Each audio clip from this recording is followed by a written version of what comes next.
નમસ્કાર મિત્રો, જય સોમનાથ। આવનારી 3 માર્ચના રોજ દેશના વડાપ્રધાન નરેન્દ્રભાઈ મોદી શાસનની મુલાકાતે જ્યારે આવી રહ્યા છે ત્યારે હું એક ગીરના વ્યક્તિ તરીકે સોરઠની ધરામાં એમનું સ્વાગત કરું છું।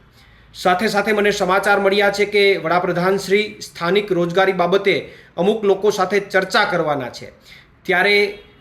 સોરઠની આજુબાજુના તમામ સ્થાનિક ભાજપના નેતાઓને મારે એક બાબત ધ્યાનમાં દોરવી છે કે વડાપ્રધાન પોતે જ્યારે સ્થાનિક રોજગારી બાબતે ચર્ચા કરવા માગતા હોય તો આપણે જે સ્થાનિક ભાજપના નેતાઓ છે એમણે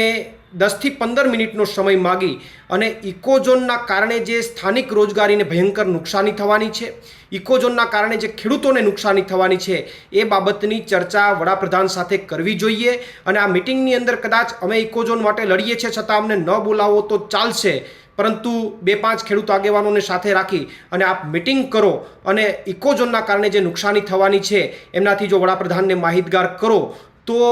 ઇકોઝોન મુદ્દે કદાચ જો કોઈ ફેરફાર થાય, કારણ કે ઇકોઝોનમાં ફેરફાર કરવાની સત્તા કેન્દ્ર સરકારને જ છે, એટલે જો એમાં કોઈ ફેરફાર થાય તો આપણા વિસ્તારનું ભલું થાય। એટલા માટે હું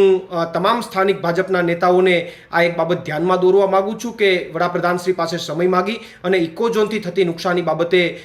ચર્ચાઓ કરવી જોઈએ અને મને અપેક્ષા છે કે સ્થાનિક ભાજપના નેતાઓ આ બાબતે પ્રયત્ન કરશે।